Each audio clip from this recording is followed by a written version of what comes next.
12절 한 절 말씀을 같이 한번 보시겠습니다. 시작. 강 좌우가에는 각종 먹을 실과나무가 자라서 그 잎이 시들지 아니하며 쉴과가 끊치지 아니하고 달마다 새 쉴과를 맺으리니 그 물이 성소로 말미암아 나옴이라.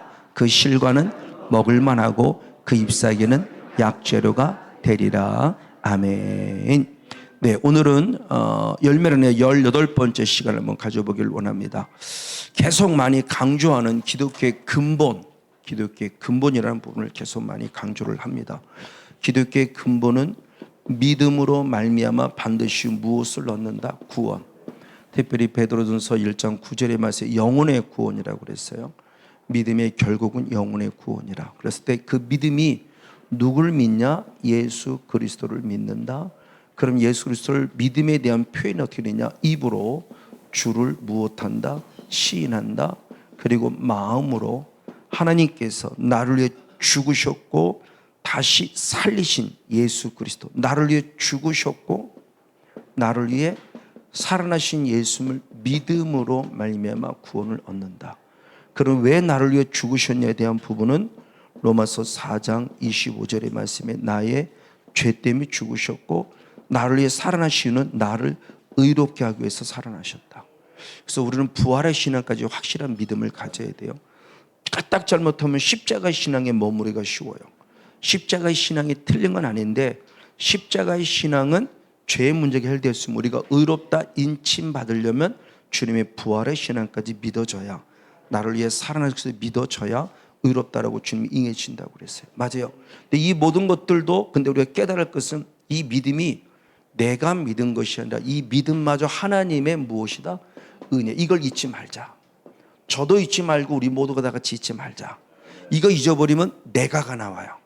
내가 복음이 나와요. 내가 기도했다가 나와요. 내가 악한 영과 싸웠다고 나와요. 내가 전도했다가 나와요. 그러나 이 은혜를 알면은 하나님이 저를 쓰셨습니다. 하나님이 행하셨습니다. 하나님이 지금도 이를 행하고 계십니다는 겸손한 신앙의 고백이 나올 수 있다는 거죠. 이거 은혜 있지 않으려고 아주 의지적으로 많이 노력을 합니다. 그래서 하나님 주님의 은혜입니다. 주님의 은혜입니다. 주님의 은혜입니다라고 늘 고백하죠. 믿게 하는 것도 은혜, 기도하는 것도 은혜. 그래서 대표적으로 고린도전서 15장 10절에 보면은 나의 나된 것이 하나님의 은혜인데 이 은혜를 헛되이 하지 않기 위해서 더 다른 사도보다 많이 수고했지만 그 수고마저도 하나님의 은혜라고 그러죠.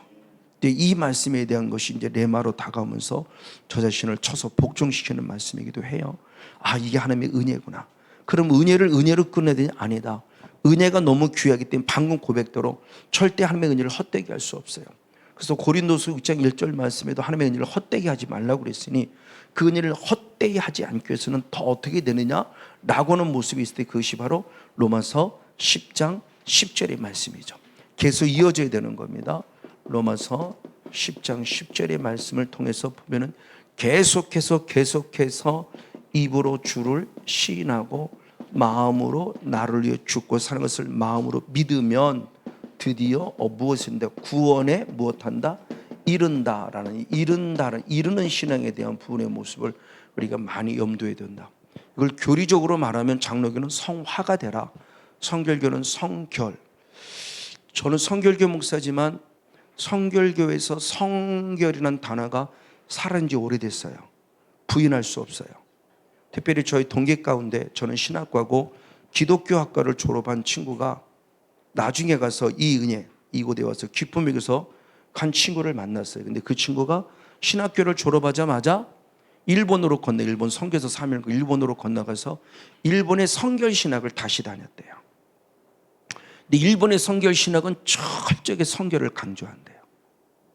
사실은 한국의 성결은 그 일본에 가서 두 전도사님이 배워서 한국에 들어와서 한국화 토착화시켜서 성결교회가 세워졌지만 어느 순간부터 성결교회도 구원으로 끝나고 성결이 없어요. 그게 잘못됐는데 그럼 성결교회는 아니요. 장로교도 설교를 듣지만 성화에 관한 설교를 많이 들을 수 없어요. 그냥 믿어서 구원이 대부분 끝이에요.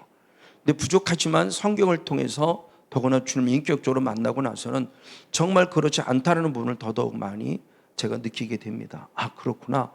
구원을 얻었으면 구원에 이르러야 되는구나. 이 구원에 이른다는 이 신앙을 다른 말로 표현하면 내 신앙이 자란다는 거죠. 네 신앙이 자라고 있음을 보여주라는 거예요.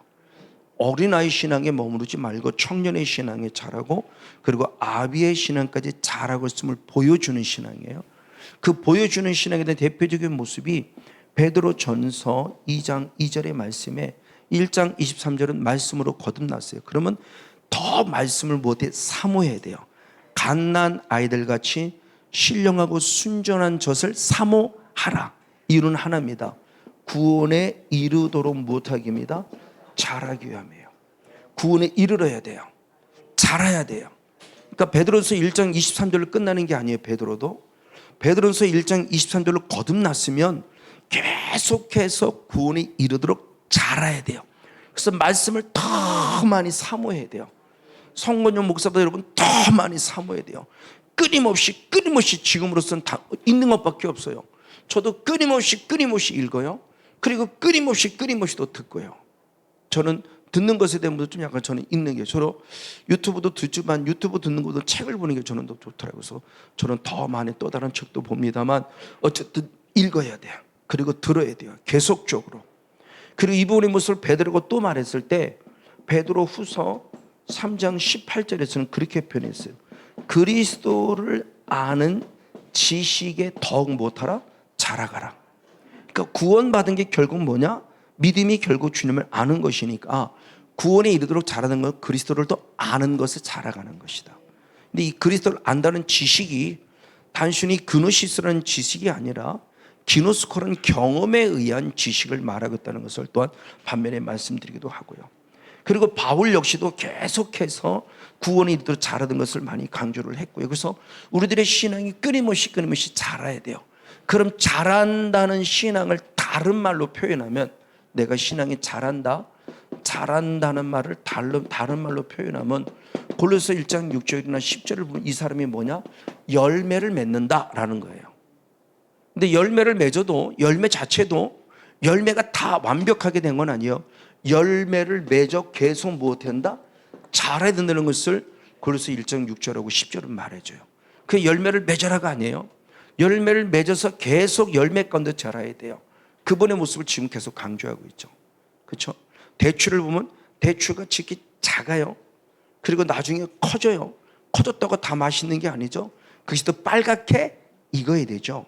그래서 성경이 말씀할 때 마가복음 4장 28절하고 29절에 말씀했을 때 땅은 스스로 열매를 맺는다 그러면서 열매를 맺을 때 씨가 이삭이 되고 이삭이 충실한 곡식이 되는데 이 곡식이 곧 열매요. 열매가 그 다음에 무엇한다? 익어야 한다. 익을 때 하나님이 드디어 무엇한다? 추수하신다 라는 말씀을 통해서 이렇게 중요한 영적 원리를 알려주는 거예요. 그러니까 열매가 됐다고 다 된 게 아니라는 거죠.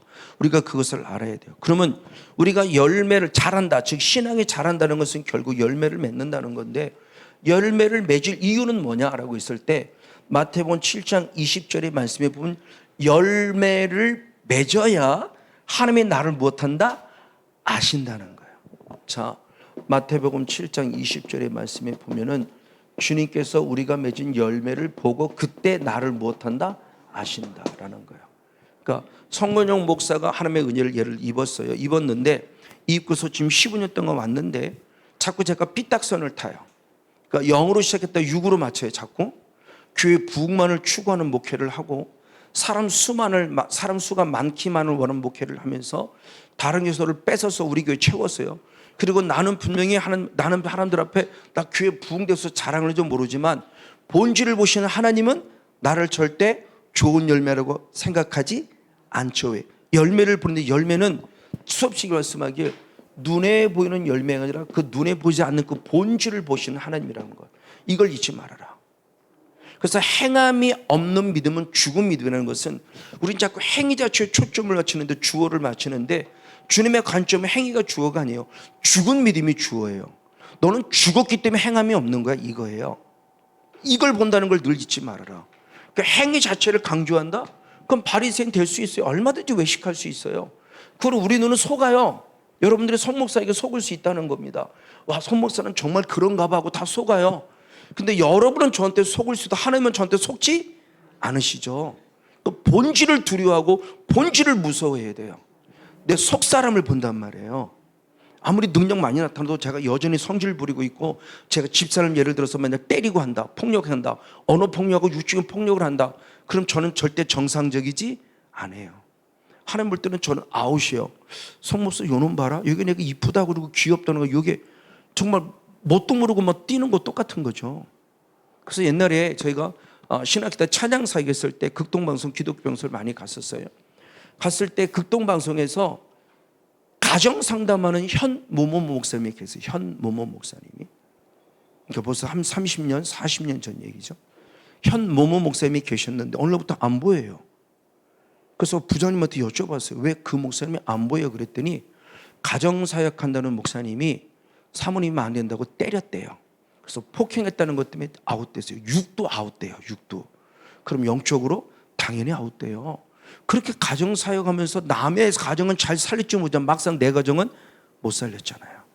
그럼 가정사역자로서의 삶이 없죠. 성령사역자의 삶이 없어요. 목사로서의 삶이 없어요. 그럼 여러분 앞에 저는 당당히 설 수 없어요. 저는 그 순간부터 아웃이 돼야 돼요. 3년이고 4년이고 제가 밑바닥에 내려서 다시 회개하고 다시 하나님이 쓰실 때 드러나서 다시 나오면 모를까? 그렇지만 저는 여러분 앞에 당당히 선 자가 될 수 없어요. 이 부분의 모습을 좀 더 두려워하고 무서워하는 신앙을 가져라. 열매라는 부분이다. 그래서 이 열매를 통해서 주님이 나를 아신다는 것 때문에 반드시 예수 믿는 사람은 열매가, 이게 바로 마지막 심판 때 앞에서는 똑같다. 그 성목사의 심판의 모습을 봤을 때 믿음으로 믿음에 이른다고는 최후의, 그래서 계시록 20장에 기록되는 바로 최후의 심판, 백보자 심판은 결국에 뭐를 본다? 행위. 그 행위는 뭐를 했다는 행위를 보는 게 아닌데 본질, 알고 그냥 가라진을 보기를 원하는 것이라는 부분의 모습을 여러분 분명히 아는 정말 겸손한 신앙이고, 하나님의 뜻을 이루어지는 신앙. 그게 가능하려면 내 안에 먼저 뭐가 이루냐? 천국. 내 안에 천국이 이루어져야 가정 천국이 되고 목회 천국이 돼요. 그러니까 목회자 안에 천국이 이루지 않고 가장이 천국이 이루지 않으면 절대 가정 천국을 이룰 수 없고요, 목회 천국을 이룰 수 없어요. 그럼 그 사람은 아웃이, 이걸 하는 거 이제. 그럼 그 천국을 이루면 뭐에 들으냐? 정답은 너무 간단해요. 성령이 힘입어 누구를 쫓아낸다? 귀신을 쫓아내 하나님의 나라가 이루어진다. 이거였구나. 이제서야 아는 거예요. 저도요. 영이라는 세계에 대해서. 그전엔 그걸 몰랐어요. 그냥 흔히 말하는 예수 잘 믿고 기도 열심히 하고 전도 열심히 하고 교회 붕심, 그럼 난 당연히 천국 가는 줄 알았다니까요. 바리새는 기도 안 하나요? 바리새는 성경을 안 읽나요? 율법의 흠을 벗고 완벽하게 살았어요. 근데도 불구하고 주님한테는 아웃이에요. 독사의 새끼예요. 왜? 본질 자체가 사탄의 자녀니까. 그러니까 가식 갖고는 절대 갈 수 없어요. 그래서 주님은 늘 우리의 본질, 속사람을 본다는 걸 잊지 말아라. 그러니까 여러분 벌써 성목사 괜히 외모 보고 속지 마세요. 그거 보고 왔다면 여러분 전혀 잘못 온 거예요. 정말. 그래서 그 사람의 종말을 보라, 마지막을 보라요. 근데 그나마 제가 여러분이 그나마 조금이나마 인정받는 것은 15년이라는 시간을 주님의 은혜 안에서 변질되지 않음을 그나마 보았기 때문에 조금이라도 성원전 목사가 어떤 삶을 알았으니까 그나마 오시지, 저 사람은 헷가닥 거려 맨날 조속으로 맨날 아직도 성질 부리고 아직도 교만해. 그러면 여러분 절대 올 리도 없고 와서도 안 되는 거고요. 주님도 마찬가지고 제자들 마찬가지고 바울도 마찬가지고. 여러분 성목사의 종말을 정말 자세히 봐야 돼요. 성도는 목회자의 종말을 봐야 되고 목회자 성도의 종말을 봐야 돼요. 마지막을 정말 어떻게 살아가고 있나, 그걸 우리가 유심히 봐야 될 아주 중요한 모습을 말씀해 주고 있습니다. 그러면서 이 열매의 모습에서 예수님이 하신 열매입니다. 예수님께서는 뭐라고 그랬냐? 요한복음 3장 16절과 36절의 말씀에, 특별히 36절의 말씀에 보면은 아들을 무엇하는 자, 믿는 자 무엇이 있다? 영생이 있다. 이게 이제 요한복음 3장 16절을 반복하는 겁니다. 요한복음 3장 16절은 독생자를 주셨으니 이는 저를 믿는 자마다 멸망치 않고 영생, 이걸 얘기하는 거예요. 지금 그걸 얘기합니다. 그럼 이것으로 끝내는 아니다. 믿어서 영생이 있는 자는 반드시 무엇을 해야 한다? 순종을 해야 되는데 순종치 아니하면 영생을 보지 못한다. 보지 못하는 끝나면 오히려 하나님의 무엇이 진노가 내 머리 위에 머물러 있는 충격적인 얘기를 합니다. 그래서 지난 차수에 111차 차수를 했을 때 어느 여자 목사님 와서 그러는 거, 목사님 너무 감사해요. 요한복음 3장 16절과 요한복음 3장 36절의 차이가 이제 뭔가를 알았어요. 그럼 그분이 성경을 안 읽었겠습니까? 목사님인데 끊임없이 읽었는데 연결이 안 된 거죠. 그 왜? 우리의 기본적 의식 속에 예수 믿으면 구원 얻어, 이거로 다 거의가 끝나 있으니까. 예수 믿으면 구원 얻으면 끝난 거지 뭐. 구원 얻으면 끝난 거예요. 거기에 끝나 있으니까 36절은 전혀 다른 말씀으로 보이는 거죠. 따로따로 떨어진 말씀으로 보는 거예요. 3장 안에 결론으로 맺은 말씀인데 구원이 뭔가를 말씀하고 거듭남이 뭔가를 말씀할 때 36절로 결론을 내린 건데 거기까지 연결이 안 되는 거예요. 그냥 한 절 한 절 3장 16절에 16절 딱 끝나버리고 3장 36절 30절 딱 끝나버리니까 다른 말씀으로 보니까 연결이 안 되면은 왜? 저도 옛날엔 그랬으니까요. 그냥 다른 말씀이에요. 뭐 저도 충분히 이해가 돼요. 그러나 계속 말씀을 또 읽고 또 읽고 또 읽고 이제는 묵상하고 한 구절을 묵상하고 한 단락을 묵상하고 한 장을 묵상하고 계속 묵상하면서 전체적인 맥락을 봐야 되고 그 장에 나오기 위해서는 2장도 봐야 되고 4장도 봐야 되고 5장도 계속 읽으면서 이제서야 저도 깨닫는 거예요. 그래서 30대 성경을 아는 거하고 60대 성경을 아는 거는 차원이 다르죠. 당연히 영성의 깊이도 다르겠지만 그래서 여러분도 끊임없이 읽어야 하는 거예요. 목사의 설교로만 만족하지 말고 여러분을 읽으면서 여러분이 주신 메시지를 받는 게 가장 정확해요. 목사를 통해서는 대리로 보는 거예요. 대리로. 그 목사님을 통해서 메시지를 받지만 여러분 스스로가 읽어서 여러분 스스로가 말씀을 들어서 여러분과 하면 그게 레마죠. 내 안에 딱 정리가 되는 거니까. 어떤 바로 그러면서 순종을 요구하고 있어요. 맞아요. 그러면서 이 순종을 요구할 때 이 모습, 그래서 열매를 맺는다는 말을 또 다른 말로 하면 결국 믿음을 지킨다라는 모습과 연결된다. 그게 창세기 2장의 말씀이 들어와서 2장 15절에 생육하라 번성하라 충만하라 종복하고 다스리라 그러면 지키라는 말씀과 연결된다. 왜 지키라고 하셨을까? 우리나라 단어 속에 지키라는 의미는 순종한다는 의미도 가지고 있지만 더 중요한 것은 뺏기지 말라는 의미가 더 강하다. 그렇죠? 골키퍼죠. 키퍼는 지키는 자잖아. 골을 뺏기지 않아야 돼요. 우리 집에 그 골이 들어오게 할 수 없어요. 우리 집에 도적이 들어오게 할 수 없어요. 우리 집에 마귀가 들어오게 하지 지켜야 돼요. 에덴 동산을 지키라는 것은 마귀가 있음을 알기 때문에 지키라고 명령이 내려진 거예요. 왜? 하늘에서 이미 쫓아냈어요. 그래서 지켜서 뺏기지 말고 오히려 확장시키라는 거죠.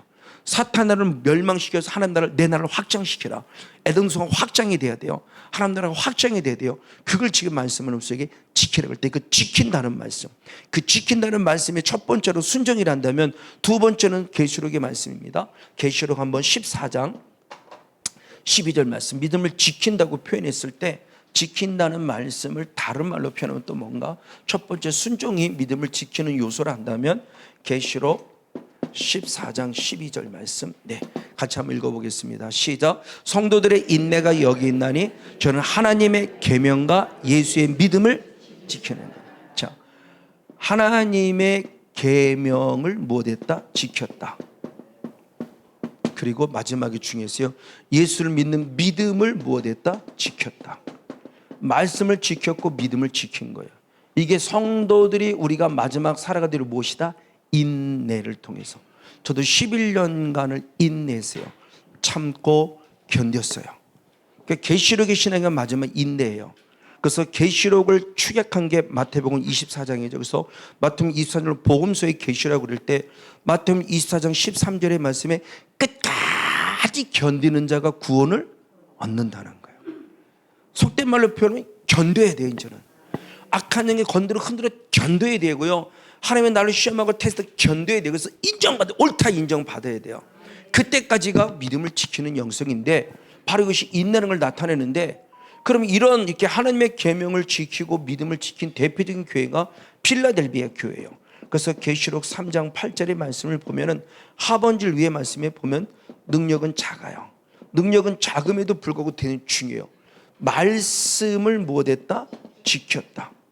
그리고 중요한 데 예수 이름을 배반하지 않았다. 그러니까 말씀을 지켰다, 아멘. 그리고 배반하지 않았다. 믿음을 지켰다.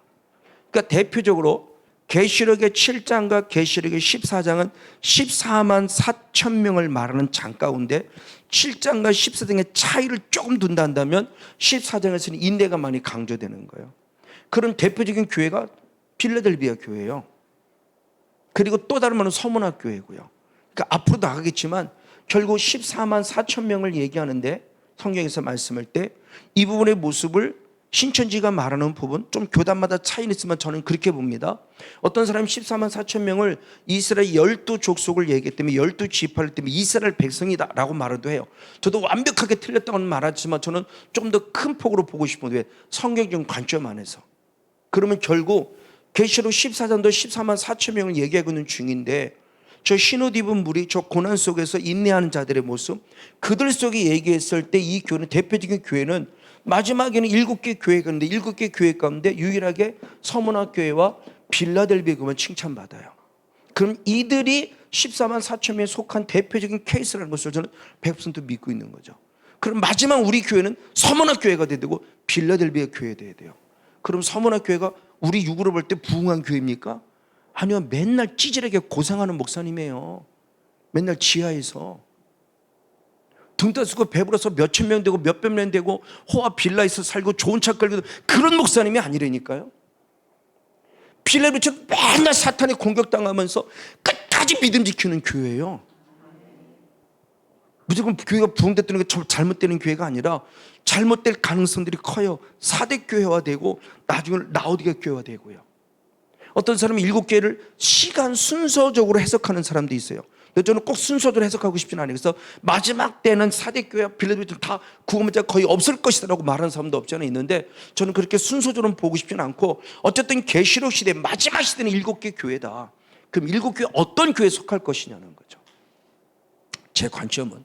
그래서 다른 교회들은 다 불신자가 아웃되는 것이라 다른 교회는 아웃되고 이 두 교회가 14만 4천명이 되고 나중에 이제 천년왕국을 얘기했지만 나는 아마 에베소 교회 정도가 천년왕국 피난처로 들어간 육으로 들어가고 이스라엘 나중에 이제 하나님 나라 다시 들어가는 그런 백성들이 되지 않을까. 그럼 나는 어떤 교회에 속할 거냐는 모습을 정신 바짝 차려야 돼요. 흔히 말하는 사람 수가 많은 게 성공한 목회냐? 아닙니다. 주는 절대 그런 관점으로 보지 않는다는 거예요. 그럼 서문학교는 절대 칭찬받을 수 없어요. 사도교회가 칭찬받고 라오디게교회가 칭찬받아야 돼요. 근데 주님 바라보는 전혀 아니에요. 본질을 보시는 분이니까. 육의 눈으로 보는 그를 보는 게 아니에요. 성목사의 그 본질을 보고 사람의 본질을 보시는 거지 사람 수가 많으니까 성목사 목회 성공했구나 절대 그렇게 보지 않으세요. 이거에 대해서 관점을 가져라. 그럼 지금 내가 어떻게 신앙생활이 될 거가 어떻게 목회할 거가 너무너무 중요한 부분이에요. 저는 그 모습에 목숨 걸고 목회하려고 애쓰는 거죠. 그래서 언젠가도 말씀을 줘서 교회 부흥되기를 원했던 사람이에요. 그래서 교회 부흥시켜달라고 그랬고 처음에 은혜 받고 당연히 모든 사람들이 목사님 교회 부흥될 거야 그러고 막 환상 보고 얘기하면 나도 못 봤는데 남들이 보고 저 얘기를 해요. 그러면 부흥 뜨는 거죠. 뭐 와 이제는 고생 끝 행복시장 막 교회 부흥돼 그랬는데 아니요. 11년 동안 철저히 훈련 받았어요. 거기서 깨닫는 겁니다. 그리고 안양에 있다가 다시 여기 4층으로 왔을 때 언젠가 이거죠. 실제로 고백을 하나님 이제 교회 부흥되기를 원하는데 단순히 사람 숫자가 많은 부흥을 원하지 않습니다. 혹시라도 나도 모르는 사이에 사람 숫자가 많은 부흥을 했다면 용서해 주시고 이것이 남에게 자랑하고 싶은 욕구 때문에 그랬다면 정말로 용서해 주세요. 철저히 회개했어요. 조금이라도 그런 요소를 갖고 있다면. 그러나 사랑의 교회는 회개의 부흥이 이루는 교회가 되길 원합니다. 영원히 사는 구원의 부흥을 원합니다라고 기도했고 그때부터 주님이 일하기 시작해서 조금씩 부흥되면서 그나마 여러분을 만나고 있는 거예요. 제 솔직한 저의 적용된 삶을 지금 여러분에게 오픈하는 거예요. 단순히 사람 숫자가 많은 부흥을 원하지 않았어요. 그걸 주님 앞에 고백했어요. 그리고 용서를 구했어요. 그리고 하나님이 저를 불쌍히 여겼다고 봐요. 하나님 앞에 드려지는 나의 삶 자체가. 그래서 몇 번 얘기했지만 집사람이 나를 봐서는 부흥이 안 되지만 성목사를 봐서라도 주님 저 부흥시켜주면 안 될까요? 그만큼 부족하지만 아내 하나만큼은 그래 성목사 정도는 돼야 진짜 목회자이지 않을까라고 조금 인정받았다는 게 감사한 거죠. 아내한테 인정받기가 가장 어렵잖아요. 자네들은 인정받고 왜? 내 더럽고 추억을 다 알잖아요. 그렇죠? 저도 집에 가면 뭐 에어컨 켜놓고 때로 거기 에어컨 켜지만 팬티 바람으로 있어요. 그럼 내 속부를 내 어떤 그 치부를 다 알고 있잖아요. 그럼에도 불구하고 그건 육의 부족함이지만 영적인 부분 속에 그래 우리 남편 정도, 그래 송 목사 정도, 그 부분 속에서는 인정받는 게 한번 감사한 부분이에요. 어쨌든 이 삶의 열매예요. 그래서 끝까지 믿음 지키고 말씀 지키는 영성. 능력은 적어도요, 그게 빌라델비아 교회요. 아무리 능력 많아 귀신 많이 쫓아내서도 주님이 결정적으로 나는 너를 도무지 알지 못한다고 하신다. 이걸 어떻게 할 것이냐는 거예요. 아마 지금도 혹시 방송을 듣고 계신지 모르겠어요. 이번에 제가 목포를 집에 갔는데 합동치 계신 목사님이 같이 오셔서 섬겨 주셨어요. 너무 감사하게. 그래서 제가 한 번으로 영원한 권위 하는 것을 계속 강조했을 때 합동치 목사이지만 제 어떤 영성의 성향과 맞다는 거예요. 합동치로서 이게 맞지 않는 거죠. 그때 학생 때, 신학생 때 그분도 한번 질문을 저처럼 잘하시는 분인가 한데 질문했대요, 교수님에게. 마태복음 7장 21절의 말씀에 주여 주는 자마다 다 천국에 들어갈 것이 아니라 아버지의 뜻대로 행하는 자가 천국에 들어간다고 했는데, 그러면 한 번으로는 영원한 우리가 교리하고 달라진 거 아닙니까? 그랬더니 교수님이 나 몰라 그러고 설명을 안 하시더래요. 합동치가 잘못됐다고 말하는 건 아니에요. 아직도 우리는 교리라는 불이 멈춰 있다. 교리가 아니라 교리보다 위에 있는 성경을 우선으로 좀 두자. 성경을 우선으로 두면은 그런 실수는 빨리 시인하고 잘못된 고백하면 되잖아요. 그 실수에 머물러 있으니까 교리가 신앙 위에 있으니까, 교리가 성경 위에 있으니까, 그게 결국은 구약으로 말한다면 그게 사람의 계명, 장르의 유전이죠. 그런 사람이 율법주의자라고 하는 거예요. 하나님의 계명에 묶여있는 사람이 아니라 사람의 계명에 묶여있는, 오늘 말하면 교리에 묶여있는 사람이 바로 그 모습. 그것을 갖고 요 근래 많이 강조하시는 분이 백석 측의 그 누굽니까? 장종현 목사님이 총회에서 많이 그 얘기를 하죠. 신학자에 대한 부분 속에서 이번에도 총회에 가는 모습 잠깐 뉴스로 나오는데 총회에서도 계속 그 얘기를 하더만요. 근데 감사하게 신학자들 속에 아멘이 나왔다는 게 감사해요. 그들 속에서 아멘, 아멘은 소리가 우렁차게 들리는데 저는 너무 감사해서 잠깐 뉴스로, 교계 뉴스로 봤지만 어쨌든 이 부분의 모습이 중요한 믿음을 지키는 영성. 그리고 마지막 믿음을 지키는 세 번째의 모습이 중요한 부분이 디모데후서 4장 7절의 말씀이죠. 믿음을 지키는 영성이 뭐냐? 믿음에 무엇을 싸우라? 선한 싸움을 싸우라. 그리고 나의 달리가 끝까지 맞춰서 결국 무엇하라? 믿음을 지켜라는 영적 싸움. 그러니까 영적 싸움이 믿음을 지켜는 영성이 중요하면서 크게 세 가지를 말했어요. 믿음을 지키는 영성, 구원을 이루는 영성, 열매를 자라간다, 순종하라. 그리고 두 번째, 결국은 뭐냐? 인내하는 믿음, 말씀을 지키고 믿음을, 주님을 배반하지 않는 것. 그리고 세 번째가 무엇입니까? 영적 싸움을 싸우는 것이 믿음을 지키는 영성, 우리가 마지막 해야 될 주님의 핵심적인 요소에 대한 부분의 모습을 잘 강조하고 있습니다. 맞습니다. 자, 이런 부분을 보면서 그런 믿음을 지키면 열매를 본다고 했는데 그 열매라는 개념을 우리가 한번 생각해 볼 때 계속 강조하고 있는 부분입니다. 우리는 열매를 받을 때 아까 초반에 좀 얘기했지만 자꾸 우리의 개념 속의 열매는 완전한 걸 자꾸 얘기를 해요. 그 특별히 그래서 임산부들에게는 이왕이면 사과를 먹어도 무슨 사과를 먹어라? 예쁜 사과, 완벽한 걸 자꾸 찾는, 완벽한 걸. 근데 하나님은 절대 완벽한 걸 찾지 않아요. 왜? 열매 자체를 주신 분이 누구이기 때문에 하나님. 그래서 요한복음 15장 16절의 말씀에 열매를 언제? 항상 주셨다. 우리에게 항상 열매가 있게 하셨기 때문에 주님도 항상 열매를 찾아요. 주님 열매를 있게 하는데 항상 있게 하셨어요. 그러니까 내 때 있는 것이 주님이 때에 아름답게 열매를 주셨어요. 그러면 주님이 원하니까 때에 찾는다는 거죠. 내가 어제 줬으니 오늘 찾을 수 있어요. 나 어제 줬잖아. 나 못 받았는데? 하나 줬는데? 나 열매 없는데요? 아니 있어. 하나 열매 없어요. 나는 자꾸 열매 없다고 생각. 왜? 완벽한 것만 생각하니까. 근데 주님은 아니야. 작은 씨를 너에게 줬잖아.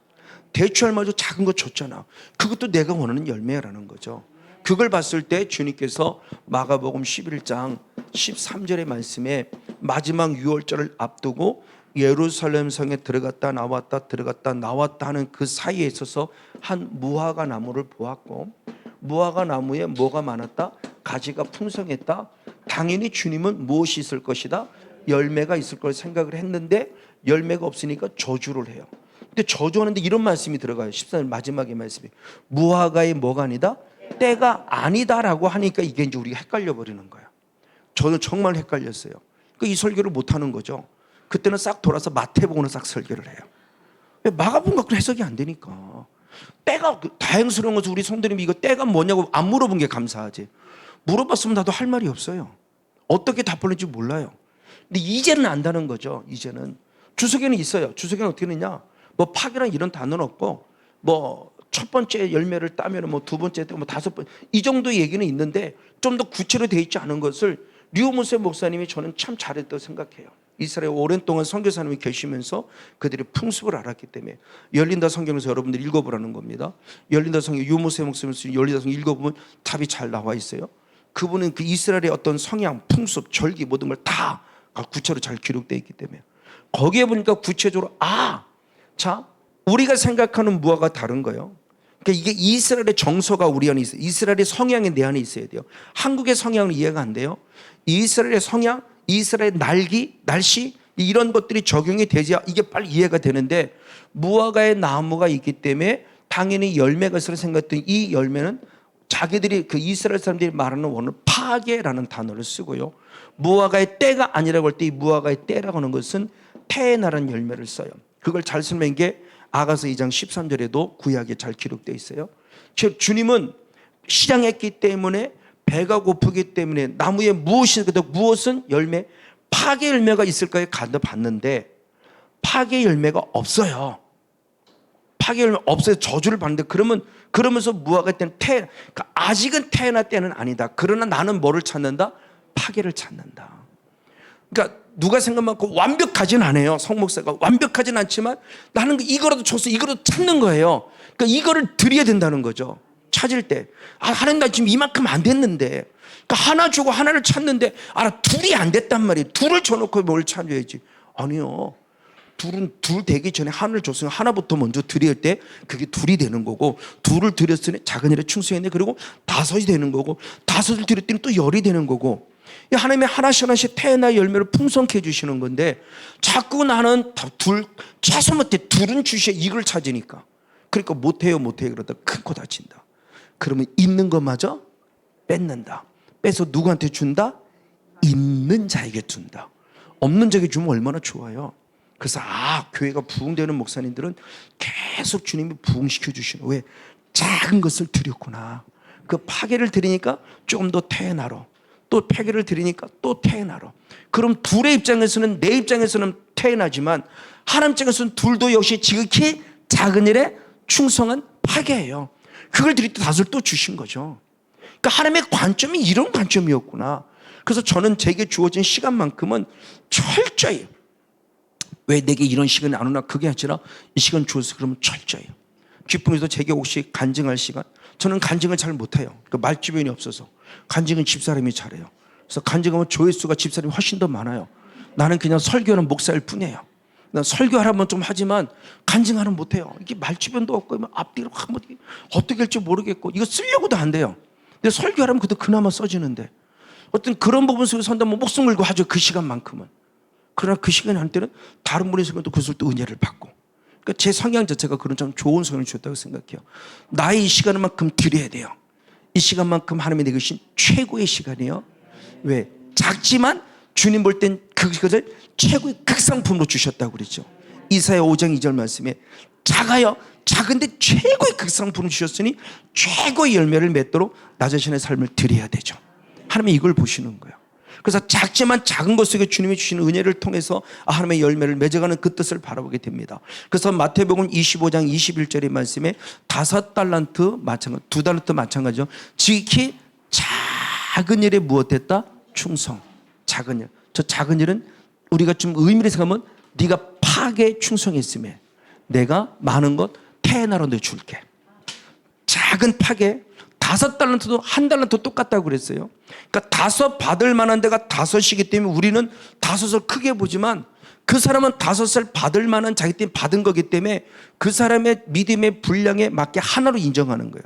그러니까 그 5 사람도 네가 큰 일에 충성했다고 말하지 않아요. 작은 일에 충성했으니 내가 조금 더 좋은 태나 줄게. 열을 줄게. 하나는 하나대로 작은 데 충성하지 않았어요. 자꾸 육의 관점으로 보지 마세요. 그래서 로마서 12장 3절에 보면 믿음의 분량 그 이상의 욕심 부리지 말라고 그랬어요. 이것에 감사하세요. 10명 줬으면 10명에 감사하세요. 10명에 최선을 다하면 주님이 15명 주고 20명 주시는 거지. 10명도 안 하면서 하나님 10명 갖고 어떻게 목회를 하라고 그래요. 한 100명 주셔야지. 그러면 작은 일에 충성하라고 그러죠. 먼저 10명부터 영혼을 귀용기 여기게 되고 그 영혼을 사랑할 때 10명이 20명, 20명이 100명이 되는 거지. 처음부터 그렇게 되지는 않는다는 거죠. 그런 모습에서 주님이 계속 우리를 열매를 보고 하신다. 테스트. 저도 테스트, 여러분도 테스트. 주님은 계속. 근데 그 테스트는 외적인 분이 아니다. 본질을 본다. 성 목사의 본질, 우리의 본질. 하나님의, 그렇죠. 우리가 남은 얼마든지 속여도 하나님은 절대 속일 수 없으니까 그걸 본다는 사실을 늘 기억하는 것을 말합니다. 그러면서 지난주 말씀에 아브라함의 예도 하나 들었죠. 아브라함 혼자 때문에 하나를 구원해서 결국은 이 창세기 12장 2절에 누구를? 민족을 통해서 어떻게? 드디어 열방. 이게 창세기 12장 1절 2절 3절에 아브라함을 부르신 이유를 얘기합니다. 아브라함을 부르신 이유를 창세기 12장 1절 2절 3절입니다. 아브라함 개인의 구원입니다. 개인의 구원을 통해서 2절의 말씀에 민족의 구원입니다. 민족. 그리고 이 민족을 통해서 4번에 열방을 통한 구원이요. 세계 민족이 너로 인해 복을 받을 것이다. 세계 열방까지. 그러니까 하나님은 한 사람 때문에 열방이에요. 그래서 이스라엘 민족을 향해서도 얘기했을 때 신명기 7장 7절의 말씀에 분명히 얘기했지만 하나님께서 이스라엘 백성을 택한 이유를 얘기해요. 민족을 택한 이유죠. 이제 구원도 했지만 민족을 택한 이유를 때 네가 사람이 많아서 택한 것이 아니에요. 네가 민족이 지극히 무엇하기 때문에 작기 때문에 택했어요. 왜? 작아야 하나님을 의지하거든요. 많아봐야 하나님 필요 없어요. 필요 없다니까. 그러니까 기도하는 걸 똑같이 32,000명 필요 없어. 주님이 그죠. 몇 명이 원하느냐? 10,000명. 더 필요 없어. 얼마까지 내려갑니까? 300명까지. 주님 작아야 쓰신대요. 왜? 그래야 주님을 의지하거든요. 성모사가 교회가 밑바닥까지 내려가야 그래야 하나님이 하신다고 생각해요. 안 그러면 저도 제가 목회했어요. 그때 당시만 해도 그렇지만 지금 들어보니까 제가 내 의였다는 거죠. 기도한다고 깝죽거렸거든요. 말씀 영혼도 깝죽하고 전도한다고 깝죽대고 나름대로 그때 당시는 내 나름대로 최선을 다했는데 되잖아. 집사람은 더 쉽게 생각했어요. 1년에 10명도 안 돼? 여보 1년에 10명 되던가요? 회개했습니까? 목사님이 1명에 10명도 안 돼? 목사님들에게 물어보는데 1명에 10명이 쉽습니까? 영혼 구원인데. 집사람도 회개했으라고 믿어요. 그렇게 아주 쉽게 생각했어요. 교회 좀 되었는데 싶으니까 깠다고 지 1년에 10명 부흥한데? 부흥 안 되더라고요. 저희 교회 그 원로 목사 한번 모셨다고 그랬죠. 그분이 청년 때 일반 성도일 때 전도를 잘하던 전도하던 칭찬받던 사람이에요. 근데 50세에 드디어 목회자가 됐어요. 근데 그렇게 평신도 때는 전도를 잘하던 막상 목사가 되니까 전도가 안 돼요. 평신도 때는 그렇게 전도를 잘했던 분이 막상 목회자는 전도가 안 돼요. 그게 영이라는 세계를 하는 거죠. 이제 사탄의 존재가 가만두지 않는 거예요. 그러니까 대부분이 목회자 시켜놓고 목회자 좌절하고 낭망을 쓰러지는 더 많아요. 그 한부 예언 듣고 목회자 되지 마세요. 누가 그런데 당신은 목회자가 되라고 합니다. 이거 듣고 목회자 되지 마세요. 내게 소명을 먼저 받으세요. 소명 받고도 사명 없으면 또 어렵고요. 소명과 사명을 겸비해야 돼요. 소명만 갖고도 안 되고 사명만 받고도 안 되고요. 소명이 1순위고 내 개인적으로 직접 받으세요. 대리로 듣지 마시고. 저처럼 목사가 안 되려고 했던 사람은 어머니의 그 때문에 저는 찌질하게 고생했잖아요. 정말 철저하게 주 앞에 얻어맞고 이리 깎이고 저리 깎이고 그리 깎이고 그래서 그나마 오늘 다듬어진 거예요. 그게 저는 감사하지만. 그러니까 여러분 흔히 그래서 이종선 목사님처럼 나는 20살 때 이미 이러고 하면 되게 부러워요. 내가 조금만 일찍 정신을 나도 주의 종 되겠어 이렇게 결단했으면 제가 다 주님 앞에 낮아졌을 텐데 그때는 그게 없었으니까 저는 유일한 소망은 장로님이나 되면 좋겠고 돈이나 벌어서 교회나 잘 섬기고 목사님 잘 섬기고 이 생각은 늘 가지고 있었어요. 장로님 정도 되면 좋겠다. 근데 하나님이 볼 때는 너는 장로감이 아니야. 목사감이야. 목사가 돼야 네가 죽거든. 아마 그것을 목사로 생각해요. 목사라고 절대 위대하게 보지 마세요. 목사님은 절대 잘나서 목사님 생각 아닙니다. 그나마 목사 안 세우면 구원 못 받으니까. 구원 받기 하려고. 목회자 세워서 다 죽게 만들어서 그나마 구원시키려고 하는 거예요. 여러분 괜히 목사님 막 이렇게 보지 마세요. 그렇다고 또 무시하지는 마세요. 무시하는 게 피처 상호간의 인격적인 존재가 되지만 어쨌든 주님께서 택하신 작은 자를 택했다. 작은 자를 통해서 크게 쓰임 받기를 원한다. 그렇죠? 자꾸 태어나 열매를 주기를 원한다. 성령서 조금만 더 해. 내가 조금 더 좋은 태어나 줄게. 2번 따니 내가 3번 따는 열매 줄게. 3번 따니 내가 4번째 열매를 줄게. 4번째는 5번째 열매까지 줄게. 그 주석을 많이 맞을 때는 5번까지 열매를 딴다고 해요. 계속적으로 주님이 열매를 줄 원하시는 부분이죠. 그래서 결국 이사야 60장 22절 말씀을 보면은, 자, 이사 60장 22절 말씀을 보면은 이스라엘 백성을 향해서 중요한 말씀을 하시죠. 이사 60장 22절 말씀, 너무나 우리가 잘 아는 말씀이죠. 같이 한번 한 목소리 한번 이사 60장 22절 읽어봅니다. 시작. 그 작은 자가 천을 이루겠고 그 악한 자가 강국을 이룰 것이라. 때가 되면 나 여호와가 속히 이루리라. 그렇죠. 이제 이사야서를 회복을 약속하면서 다시 약속하는 거예요. 특히 작은 자요, 이스라엘 백성은 작은 자가 뭐를 이룬다? 천을 이룬다. 그리고 지극히 약한 국가죠. 약한 국가가 결국 무엇한다? 강국을 이룰 것이다. 이것을 속히 이루시리라. 여러분도 요새 뉴스를 보시면, 저는 한국의 정치 뉴스는 안 보는데 이스라엘 뉴스는 좀 봐요. 왜? 우리는 성경의 역사가 이스라엘 중심의 전쟁 역사로 이루어지기 때문에 지금 이스라엘 역사를 보는 거예요. 하나님께서 어떻게 일하시려고 할까라고 했을 때 주변국들은 자꾸 자제를 시키려고 그러는데 이스라엘은 뭐 그것도 그나마 정치로 얘기하면서 뭐 네타냐후가 뭐 찔리는 게 있어서 그거 만회하려고 뭐 이렇게 하려고 한다는 얘기도 있지만 정치는 일단 뒤로 미루고 그게 뭐 하나님께 어떻게 쓰느냐 모습이고, 어쨌든 이스라엘이 그 더구나 가나안족 속에 속하는 팔레스타인을 중심으로 이루어진 중동 국가의 전쟁이 이루어지는 모습은 성경 역사 가운데 저는 중요한 요소라고 봐요. 계시록을 자꾸 우리가 읽어봐야 될 이유가 거기 있는 거죠. 그러니까 이런 모습 안에서 우리가 조금 더 유심 있게 봐야 돼요. 그래서 전쟁의 역사가 어떻게 흐름을 따라서 우리는 정말 내 스스로의 믿음을 지켜야 돼요. 나는 이 상황 속에 어떻게 내 믿음을 지킬 것인가. 전쟁은 이스라엘이 이루어지만 우리나라도 똑같이 영적인 전쟁이 일어났다고 생각한다면 나는 여기서 어떻게 될 것인가를 늘 이런 유심. 그래서 그거는 조금 더 이렇게 유심 있게 봐요. 저도 우리 부분이 필요할 것 같아요. 그 부분 속에서 주님이 이루시는 거예요. 지금 작지만 네가 천을 이룰 것이고 약자지만 너는 강국이 될 것이다. 우리 동안에 소모서 네가 작으니 걱정하지 마. 내가 너 천을 이루게 할 거야. 사랑에게 작으니 걱정하지 마. 내가 강국을 이루게 할 거야. 사랑을 또 내 나라를 확장시킬 거야. 그렇죠? 육적인 부분으로 풍성하고 사람 많으라는 것이 아니라 하나님 나라를 얼마큼 확장시키는 영적 삶의 현장이 될 것이냐. 여기서 가장 핫플레이스라는 그런 정말 영이 살아있는 공간이 될 것이냐는 거죠. 가장 뜨거운 공간이 될 것이냐.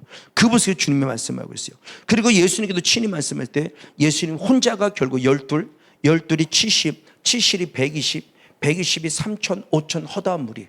자, 이런 부분으로 자꾸 잡고. 그러니까 작은 것으로 시작된다는 거예요. 작은 것. 파괴로부터 시작된다는 겁니다. 주님은 저와 여러분 지금 뭐를 찾는다? 파괴.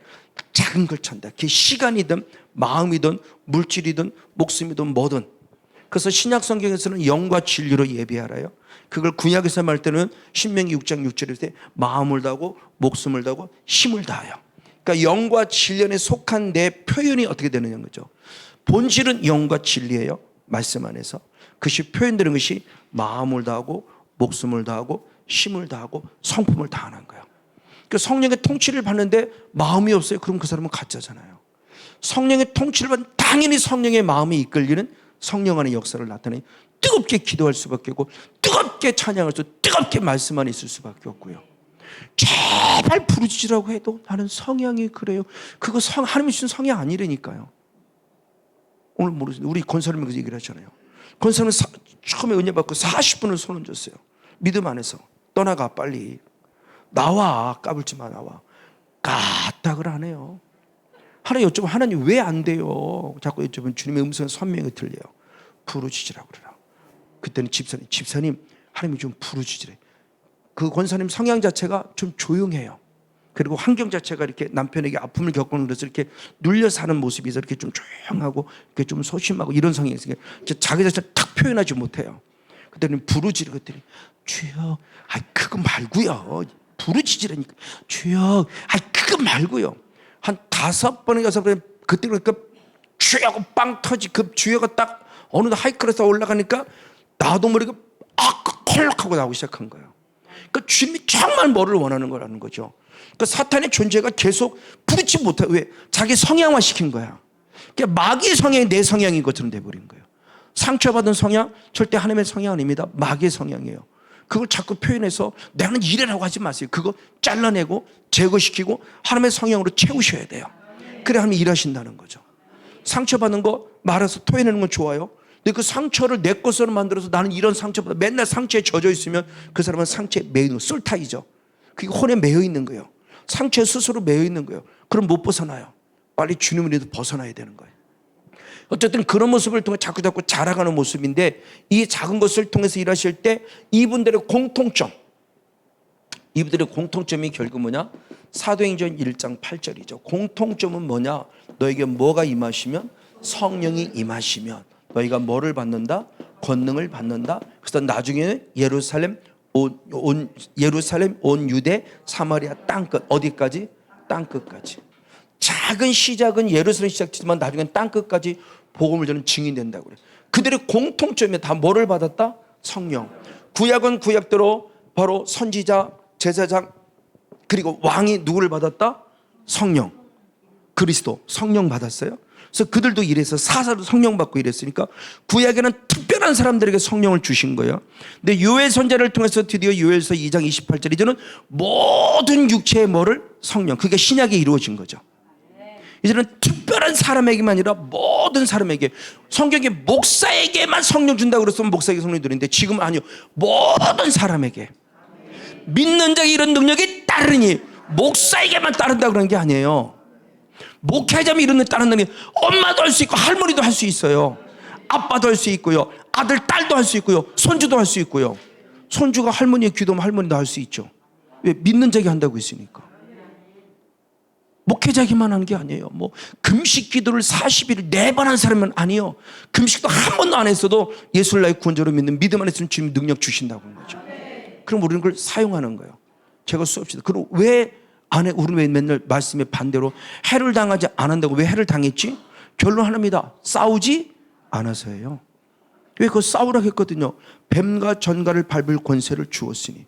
그렇죠. 뱀에게 해를 당하지 아니한다고 그랬는데 결국 왜 해를 당할까요? 그 말씀이 진리라면 내가 지금 신앙을 잘못하고 있는, 그 말씀이 잘못됐기 때문에 우리 신앙을 잘하고 있는 건데, 우리는 말씀이 기본적으로 진림을 믿고 있고 틀리지 않았다고 믿고 있다면 내 신앙이 잘못된 거나. 왜 나는 자꾸 해를 당하지? 그럼 내가 싸우지 않았다는 거예요. 악한 사탄 마귀의 이 뱀과 이 전갈의 머리를 짓밟지 않은 거예요. 그게 밟으는 게 성경적인 근원인데, 내가 안 싸워서 당해놓고 저도 하나님을 원망을 했었잖아요. 내가 말 잘못했어 막 이러고 막 나 똑똑한 척 했죠. 그러다가 통곡하고 회개하고 눈물 흘리고 그나마 여기까지 온 것이만, 이제는 내가 어리석은 거지 말씀이 잘못된 게 아니에요. 진리의 말씀 반드시 이루어진다. 우리가 얼마나 아멘 했으면 안 이루어졌잖아요. 맨날 해를 당했잖아요. 해를 당하지 않아야 되는데. 그 진리가 원하는 걸 알아라. 진리는 중요한 일 그랬죠. 디모데후서 2장 25절 말씀에 회개하면 진리고, 진리를 알면 뭐를 쫓아낸다? 마귀를 쫓아낸다. 마귀를 쫓으면 누구에 사로잡힌다? 하나님께 사로잡힌다. 하나님께 사로잡혔더니 누구 뜻대로 산다? 하나님의 뜻대로. 바울이 그 영적 진리를 한 거잖아요. 진리가 말씀을 마귀를 쫓아내는 거구나. 그래 하나님의 통치를 받고 하나님의 뜻을 이뤄낼 수 있구나. 저도 왜 하나님의 뜻대로 왜 못 살지? 이게 목회의 한계였다고 그랬어요. 그것 때문에 많은 고민하다가 드디어 이제는 하나님의 뜻을 이루어 드릴 수 있구나. 그게 정말 기쁨이 된 모습이죠. 어떤 그 모습 안에서 말씀을 들으면서 성령의 충만함인데, 근데 이 성령 충만함의 모습이, 이 성령의 권능이라는 이 모습이 한 번이라고 생각하고 우리는 흔히 말하는 대박, 목목사 대박 나네? 아니요. 절대 한순간에 대박 나지 않아요. 이 모습을 예수님이 잘 보였어요. 예수님이 그래서 누가복음 1장 35절에만 잉태할 때부터 성령이 예수님에게 임했고 능력이 무엇했다? 덮었다. 그러니까 마리아에게 성령이 임했고 능력이 덮는 순간 아기 예수가 탄생했을 때, 아기 예수가 탄생할 때부터 누가 일하기 시작했다? 성령님. 그렇죠. 그래서 제가 이제는 오늘 이원영 목사님이 첫날 밤을 치를 텐데, 저는 정말 진실로 목사님 뜨겁게 기도해요. 그 성령이 잉태를 해야 돼요. 제가 지금 신혼부부라면 저는 집사람하고 뜨겁게 기도하고 첫날 밤 보낼 것 같아요. 2월 일찍 깨달았으면. 그걸 모르니까 그냥 에로스의 사랑으로 끝내버린 거 아니에요. 에로스의 사랑이 아니라 진정한 아가페 참 사랑 속에서 하나님의 그 거룩한 임재를 느끼는 그 삶으로 함께 드렸단다면 조금 더 제가 더 낫지 않았을까. 집사람도 그렇고. 어쨌든 이 모습이 주님이 잉태할 때부터. 그리고 두 번째는 공생을 시작할 때죠. 참 누가복음 3장 22절 말씀에 세례요한에게 세례를 받을 때 성령의 임재가 눈에 확 보였어요. 비둘기로. 정확히 보였을 때 비둘기가 임할 때 그리고 성령이 임한 것이고, 성령이 임한 순간 여기 똑같아요. 여기도 하나님의 아들이라고 인정받았고, 두 번째 하나님의 아들이라고 또 인정받고, 너는 내 아들이라. 그리고 내가 무엇하는 자다, 기뻐하는 자라는 축복의 음성을 듣죠.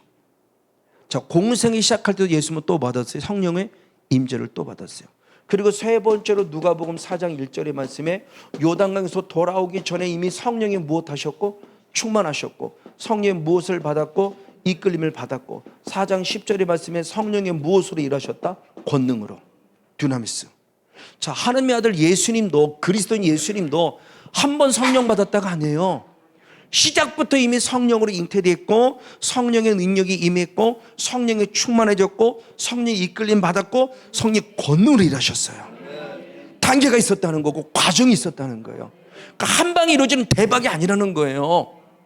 저도 이제서 이거 깨는 왜? 근데 우리의 개념은 계속 사도 1장 8절 때문에 한 방에 뭐 되는 거지만 이마소세배 그런 줄 알았더니 그게 아닌 거예요. 주님의 서로 부르지 말고 부르짖는데 이미 차곡차곡 쌓여서 어느 순간 빵 터진 거라는 거죠. 그게 능력으로 드러나고 뭔가 하나님의 영광의 모습으로 나타나고, 그걸 나는 쓰임 받고 있는 거예요.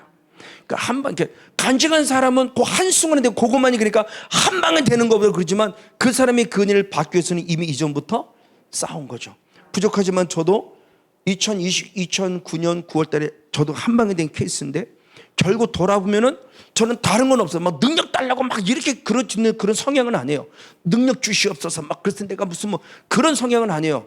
그냥 저는 정적으로 조금 더 조용하면서 그냥 무릎 꿇고 기도하면서 그냥 말씀 연구하면서 그냥 조용하게 이렇게 하는 성향이니까 뭐 능력 뭐 이런 거 없어요. 근데 저는 철저하게 회개는 강조했던 목사니까 이게 꾸준히 쌓여왔던 게 사탄에게 당해서 이길 만큼의 능력은 없었어도 그 어떤 때가 되니까 빵 하고 부어지, 그때부터 이길 수 있는 힘이 생겨져. 그게 한순간에 된 게 아니었다는 거죠. 그걸 이제는 아는 거예요.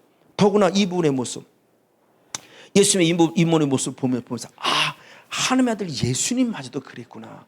그럼 예수님이 능력 없어 그랬나요? 아니죠. 그리스도이심을 지배해서 사랑의 기름 부었을 때 그냥 한 방에 빵 부은 것이 아니라 천천히 조금씩 지속적이고 계속적으로 성령 받았다. 그래서 사후관리가 돼야 하는 이유가 그거예요. 지속적으로 성령을 계속 받아야 돼요. 계속 예수님의 핏부림 받아야 되고 성령 충만을 채워줘야 돼요. 그래야 유지가 돼요. 그나마 안 그러면 올라갔다 떨어져요. 또 그때는 다시 올라가면 더 힘들어요. 또 떨어진다고요. 그래서 유지해야 되는구나. 그래서 지키라고 했구나. 사후관리가 잘 돼야 되는 거구나. 여기서 콜록 걸리고 뭔가 하려고 막 할 때는 목사님 넘어가서 하려고, 근데 집에 가도 쿵 쓰러져. 왜? 남편 한마디에 너 어디 갔다 왔어? 근데 말하기 싫어. 너 얘기 안 하고 그러고 내 안에도 확 올라오는 거지. 한번 확 올라가면 봐봐요. 한번 팍 쏟아버져요. 제가 지금은 이제 그게 없지만 저희가 구성전에 있을 때는 꼭 조별 모임이 있어서 저는 계속 목사님만 했기 때문에 제 간증보다 어떤 그런 삶의 영역의 경험이 있기 때문에 지금 진짜 영성은 집에 돌아가서 해요. 돌아가서니까 사모님하고 싸우지 마시고 성도들하고 싸우지 마시고 언성 높이지 마시고 영성 지키다 오세요. 그랬어요. 근데 그 말을 소기의 견길도 지나간 사람이 있었던 거예요. 그 다음날 어느 목사님 말대로 됐어요. 그래서 좀 깜짝 놀란 거죠. 얼굴은 기억했는데 잘 모르니까. 절대는 한 2달에 한 번씩이었구나. 그래서 그리고 왔을 때 그래서 도대체 무슨 일이 있었는데 그랬더니 목사님이 싸우지 말라고 그랬죠. 가면 아마 사모님이 긁을걸요 그랬잖아요. 가자마자 집사람 사모님이 박박 긁는데 이게 확 한 방에 빵 쳐버렸다는 거죠. 그때부터 한 달 내내 죽도록 간신히 왔대요. 그 은혜 받은 거 한꺼번에 싹 쏟아부은 거예요. 못 지킨 거예요. 사탄이 사모님 와서 긁든지 성을 긁든지 반드시 긁는다니까요. 전들 안 긁었습니까? 아들놈이 가서 긁죠. 근데 집사람아 참는 게 보여? 고마워. 처음에 의지 갖고 참았죠. 왜? 이제 자꾸 인식하니까 화 안 낼 거예요. 안 내. 너한테 화를 냈지. 이걸 인식했는데 어느 순간에 인식하지 않아도 참아지는 은혜를 경험하는 거예요. 그래서 서로 되는구나. 성령이 더 충만하니까 되네. 화 자체가 안 나네. 이게 되는 걸 느끼는 거예요. 이게 진짜구나. 정말 하나님께서 일하시는 분을 느낄 수 있는 거예요. 그 모습까지 가는 과정에 차곡차곡인 거예요. 그걸 설명해 준 게 뭐냐? 원어예요, 원어. 다시 한 번 더 사도행 1장 8절을 보면, 자, 우리가 생각하는 우리나라 그 번역에 대한 좀 아쉬움입니다. 자, 성령이 무엇하면 임하시면, 그러면 우리의 의식 속에서 임하시면 것은 앞으로 임할 것처럼 얘기가 되는 미래형 같이 느껴지는 우리의 우리나라 말로 임하시면 내가 뭘 봐? 성령을 받는다. 그러면 땅 끝까지 증인이 되리라. 이렇게 돼 있어요. 되리라. 그럼 우리 인식은 어느 순간 미래의 성령이 임하면 이렇게 되는 거예요. 이 인식을 가지고 있는데 원어는 오늘 보면 이것 자체가 이미 과거예요. 원어는 미래형이 아니에요. 헬라 원어는 성령이 이미 임하셨다는 거예요. 임하신 거예요. 그럼 임하셨을 때 네가 권능은 이미 이 두 가지가 있어요. 과거와 미래가 같이 있어요. 저도 이런 걸 처음 이제 원어를 연구하다 보는 거예요. 하나만 있는 것이라 이 말씀에는 독특한 게 성령이 너에게 임하시면 과거에 임했는데 과거의 능력을 받았지만 앞으로 계속 능력을 받아야 된다. 미래형을 같이 갖고 있으니까 옛날에 받은 능력 갖고 오늘 써먹는 게 아니고요. 이 능력은 오늘, 그래서 주님도 말씀했을 때 마가복음 9장 29절의 말씀에 기도 외에는 이루어 나갈 수 없다는 것은 오늘 기도해서 오늘 청량받아서 오늘 쓰임 받는 거지 어제 기도 받아서 어제 능력 받고 오늘 쓰임 받는 게 아니라는 거죠. 그러니까 신선한 성령의 기름 부음이라는 게 오늘 받아야 되는구나. 그래서 그 권능이 과거에 임했지만 앞으로 계속 임해야 돼요. 미래까지 계속 권능을 받아야 돼요. 그러니까 과거부터 받은 이 권능의 모습이 차곡차곡 채워져서 계속 미래까지 계속 기도가 앞선다는 거죠. 그리고 증인이 된다는 것은 현재형과 미래가 같이 있어요. 이 두 개가. 그러니까 성령의 역사는 과거부터 있는 것이고 그래서 과거의 권능을 받아서 어느 순간 탁 나타나면서 그것이 한 번에 그냥 계속적으로 권능을 받고 증인되는데 권능을 받는 그때부터 증인이 되는 거고 앞으로 지속적으로 계속 증인이 되어야만 한다는 현재의 미래가 같이 서 있어요. 그러니까 이 원어를 공부하면서 그래서 원어를 공부하는데 유익을 많이 느끼는 게 이거구나. 그러니까 우리의 관점 안에 써 있는 성경이 아니라 아무래도 해석에 대한 오류는 분명히 있을 거란 말이에요. 잃어버린 자에 대한 오류, 힘쓰라는 오류 그런 부분의 모습이 분명히 있죠. 그래서 성령님은 이미 과거부터 예수님처럼 계속적으로 임하는 거고 어느 때가 될 때 능력이 나타나며 그것이 계속 능력이 나타날 때 현재부터 시작해서 역시 미래까지 증인이 될 수 있구나. 저 2009년도 9월 달을 받았지만 2009년도 9월 달에 받는 성령으로 주님을 증거하는 것보다 2024년도 9월 달 지금 9월 달에 받는 이 성령도 더 온전히 쓰임 받는 거죠. 우리 유지호 목사님 앞에 계십니다만 우리 구성전에 있을 때부터 계속 여기 사칭을 또 계속 코로나 기간도 계속 우리 개균의 목사님께 해주셔서 감사한데 목사님께서 그러는 거죠. 설교 말씀 들은 것도 봐도 10년 전에 했던 설교와 지금은 설교는 분이 차원이 다르다는 거죠. 맥락은 같은 맥락인데 성경의 깊이가 달라지고 보는 관점 안에서 달라졌다는 걸 얘기할 때마다 저는 그 말씀이 옳다고 인정을 해요. 그렇다. 맞아요. 제 자신이 봐도 분명히 달라져요. 성경을 보는 깊이가 달라지고 관점이 달라지기 때문에 분명히 달라진 것을 볼 때 그래. 그러면 그때 당시 은혜를 받았지만 제 자신은 그때 모습 어린아이에 불과한 신앙이었고 지금은 그나마 조금 더 잘한 거죠. 근데 앞으로 10년을 바라보면 지금의 상태로 어린아이 상태에 똑같겠죠. 파괴죠. 근데 이것마저 드렸더니 주님 또 자라게 해주시는 거죠. 그러니까 영적인 깊이는 계속해서 자라가는 것이다. 그러면서 과거부터 시작해서 현재로 미래까지 계속이다. 어제 것으로 받고 오늘 써먹으려고 그러지 마라. 어제는 어제 써먹었으면 오늘 받고 오늘 또 주님 앞에 쓰임 받고 내일 받고 또 주님 앞에 쓰임 받고 미래까지 계속 나갈 부분의 것을 분명히 가르쳤다는 사실은 정말 인정하지 않을 수 없습니다. 맞습니다. 바로 이런 모습 안에서 자그마한 모습이에요. 그래서 예수는 성령에 대한 부분을 얘기했을 때도 아주 중요한 말씀이 마태복음 3장 11절의 말씀에 세례요한이 미리 얘기했죠. 나는 너희를 회개의 세를 베푸지만 앞으로 내 중에 내 뒤에 오실 얘기는 너에게 성령의 세례를 주실 것이다. 성령과 불로 세례를 줄 것이다. 그러면서 시작의 모습은 나는 회개의 세례로 시작해서 성령의 세례로 시작해서 성령의 세례가 성령 충만까지. 그래서 예수님께도 드디어 사도행전 1장 4절 5절 말씀에 예루살렘을 무엇하지 말라, 떠나지 말라. 예루살렘 영적 의미를 가지고 있죠. 영적으로 떠나지 말라. 이건 단순히 지명으로 생각하지 마시고, 떠나지 않으면 너희는 몇 날이 못 되어 무엇을, 성령을 무엇으로 받으리라? 세례를 받으리라. 아멘. 중요한 일이 있습니다. 그러니까 회개의 세례를, 세례요한을 뛰어넘어서 성령의 세례를 받으려고 할 때, 그러면 성령의 세례와 흔히 말하는 신학적으로 구분할 때 성령 세례와 성령 충만의 차이가 뭐냐는 것을 조금만 다뤄보면서 한번 생각해 보려고 합니다. 가장 먼저 성령의 세례가 우리가 임했을 때 성령 세례하는 이 부분까지 예수님의 사역입니다. 예수님의 사역. 가장 먼저 오셔서 죽으셨죠. 죽으셨고 살아나셨고, 살아나셨고 승천하셨고, 승천하신 다음에 누구를 보내셨다? 성령을 보내. 이 관계가 있는 거죠. 그러니까 우리의 믿음은 죽은 믿음으로 끝나면 안 되고, 살아난 믿음으로 끝나면 안 되고, 무엇까지? 성령을 주시고, 성령 주시는 궁극적인 목적은 은사로 끝나지 말라 그랬어요. 가장 강조한 게 히브리서 9장 28절 말씀에 바로 첫 번째 오신 예수님은 죄 문제 해결하러 오시면, 두 번째 오시면 죄와 상관없이 우리를 구원에 무엇하기 위해서? 이르게 하기 오신다. 그러니까 성령 받을 이유는 결국 이거죠. 구원에 이르게 하기 위해서. 왕으로, 그리고 우리의 신랑으로 오신 예수님. 그때까지 오기 위해서 우리는 반드시 뭘 받는다? 성령. 그 성령을 은사로는 끝나지 말고 조금 더 한 단계 업그레이드 신앙, 구원에 초점 맞은 신앙을 좀 하자라는 겁니다.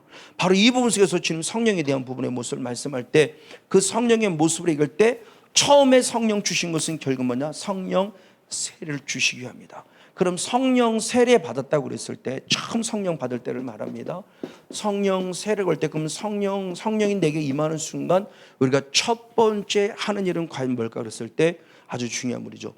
주의 이름을 부르는 자가 무엇을 얻는다? 구원. 로마서 10장 13절의 말씀이죠. 주의 이름을 부르는 자. 그때 성령이 우리에게 주시는 일이 주의 이름을 부르게 해요.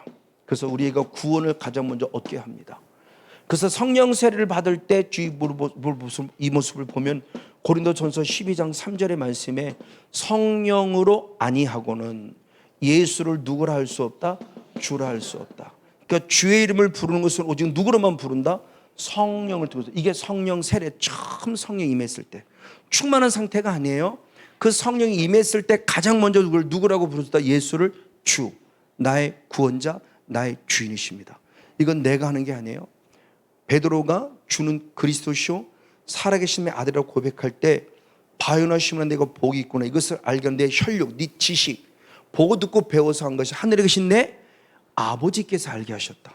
성령께서 했다는 거죠. 그러니까 저와 여러분 지금 예수님을 부른다는 게 얼마나 존귀한지 몰라요. 그러니까 예수님을 부렀다는 것은 한마디로 간단히 말하면 우리는 무엇 받은 자다? 구원받은, 성령 세례는 받은 자다. 그럼 이 성령 세례 받으면 내가 주 이름만 부르는 것이 아니라 더 중요한 갈라디아 4장 6절 똑같은 말을 하죠. 갈라디아 4장 6절도 성령으로 말미암아 하나님을 누구라 부른다? 아버지라 부른다 그래요.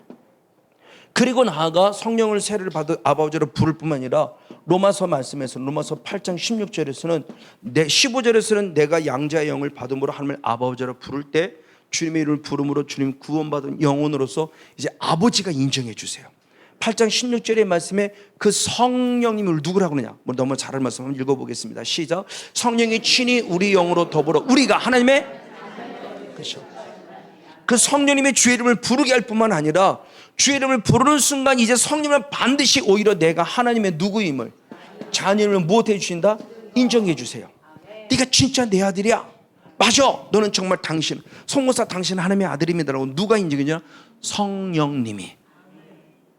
그래서 성령이라는 존재를 우리가 일반적으로 성령 그러면 사도행 1장 8절 때문에 능력이라는 차원만 강조하는데, 능력 있어야 분명해요. 하나님의 자체가 능력이니까.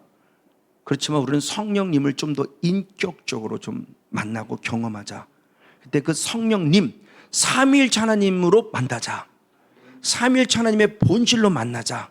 그분의 성향을 알 수 있고 그분을 닮아갈 수 있고 좀 더 예민해지면 그분이 원하는 인도를 받을 수 있는데, 능력만 갖고 나타나면 자꾸 그것이 우리 성경에서는 대표적으로 능력이 방언이에요. 그러니까 방언 받으면 다 받은 걸로 생각하는데, 방언은 은사 가운데 하나이고 인격적인 주님을 또 자녀로서 권위를 인정받는 순간 은사를 통해 영광을 나타내는 거죠.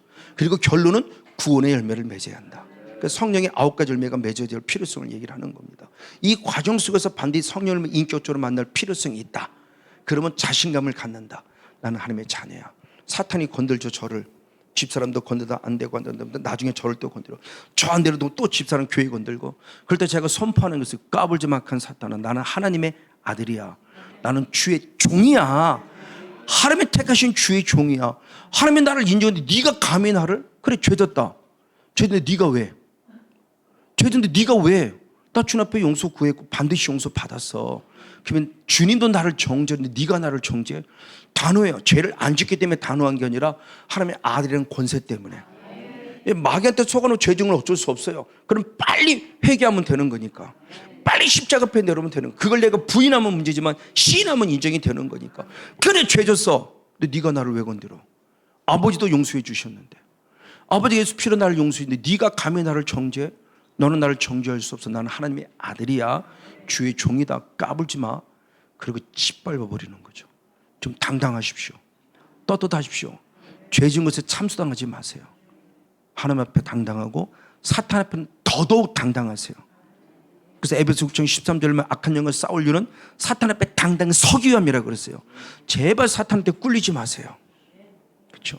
옛날에 그랬죠. 여기 일자 누구지? 쓰리랑 부부, 일자 눈썹, 은매 기주거, 거기 은매 기주거 하지 말고 은매 기사로.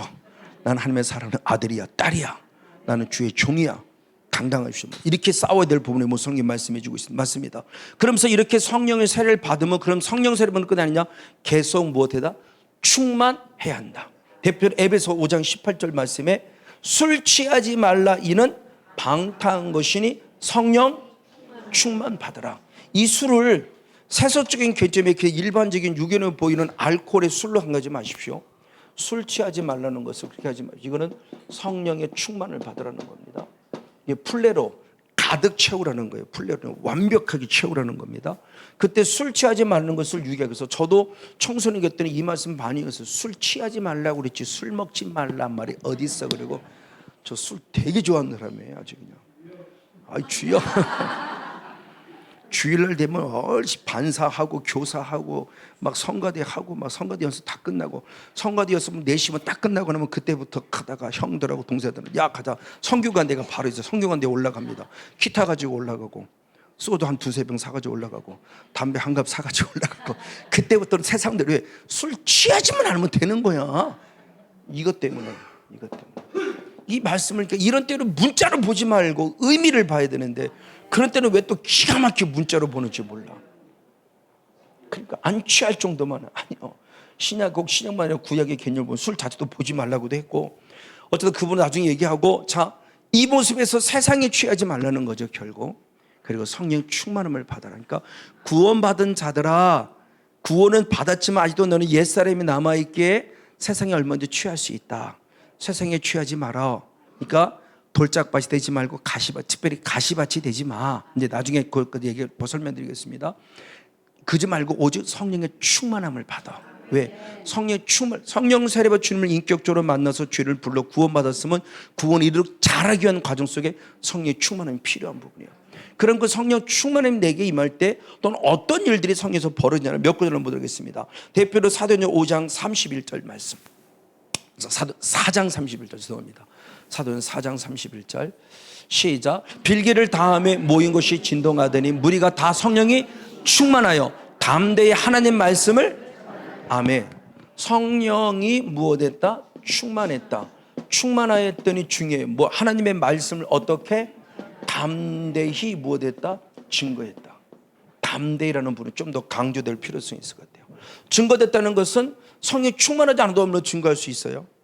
근데 성령 충만할 때 더 무엇하게? 담대히.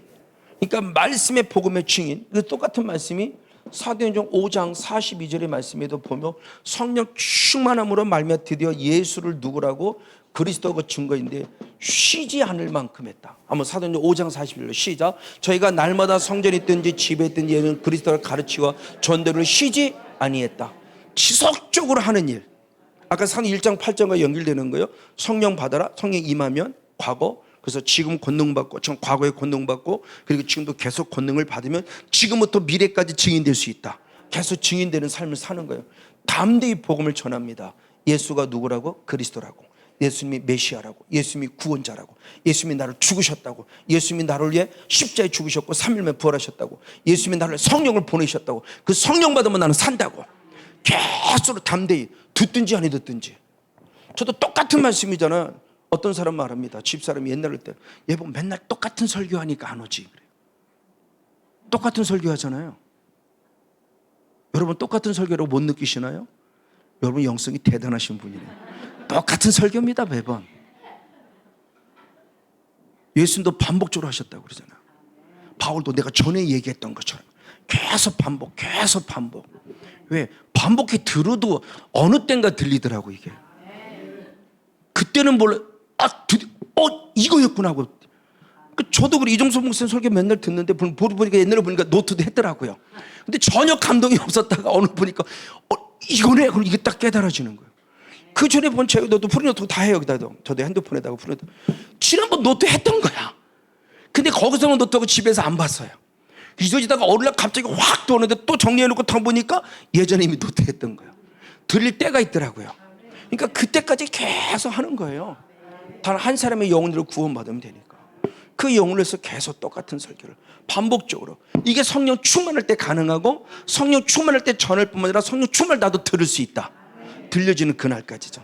계속 복음을 전하는 겁니다. 그리고 복음을 전할 뿐만 아니라 사도행 2장 4절 말씀. 은사론입니다. 맞습니다. 은사까지 조금 더 나아가는 사도 2장에서 시작. 저희가 다 성령의 충만을 받고 성령의 말하게 하심을 따라 다른 방언으로 말하기를. 그렇죠. 사도행전 전에 2장의 대표적인 우리 특별히 한국의 오순절 계통이 들으면서 성령 받으면 방언하면 성령 받으면 착각해요. 맞아요. 근데 우리는 다 방언에 초점하다. 방언. 어려서는 그냥 방언 못 받으면 이천선 목사님은 뭐 봐도 못한다? 이 개만도 못한 놈들. 저도 중학교 1학년 때 기억나요. 나는 뭔지 모르는데 방언 받았대. 뭐 랄랄라 그런 것 같은데 하도 오래돼 그거 어떤 방언인지 모르는데 내가 생각해 이게 방언이 맞아? 그러는데 거기다 또 이게 진짜인지 가짜인지 시험까지 보내. 제가 갔을 때 이천선 목사님 그랬어요. 그 3,000명을 되는 사람은 다 방언하다 나와 다 틀어내는 거예요. 너 진짜. 근데 내 앞에 있는 사람이 여자인데 저보다 나이가 좀 많을 건데 여자는 너는 가짜 그러는데 그 친구가 우는 거예요. 근데 갑자기 가슴이 두근 거예요. 나는 가짜면 어떡하지? 이게 진짜 가짜를 다 거기서 해주니까 지금 보니까 가능한 얘기인데 그때는 이해가 안 된 거예요. 당신이 뭔데 진짜 가짜를 얘기해. 막 제 마음 이런 마음도 생기기도 하고 막 그러는데 이렇게 또 진짜 가짜라고 그러면 어떡하지? 뭐 이게 막 얼마나. 근데 진짜 그런데 아이고 너무 감사하다니까. 진짜였구나. 진짜 성령을 때 받은 방언이구나. 중학교 1학년 때요. 그러고도 까먹었어요. 어느 순간.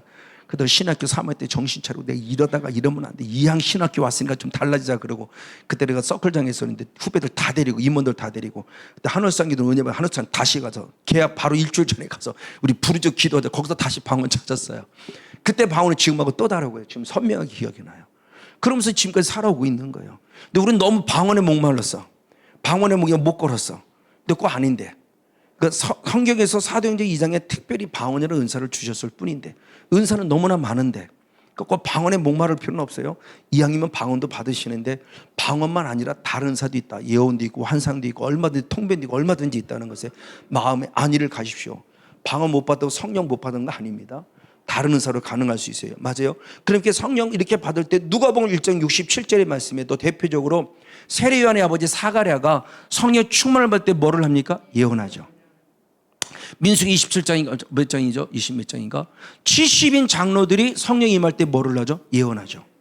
성령이 임함이 끊치니까 예언이 끝쳐졌어요. 그때는 성령이 임함이 끝쳐졌다고 표현해요. 왜?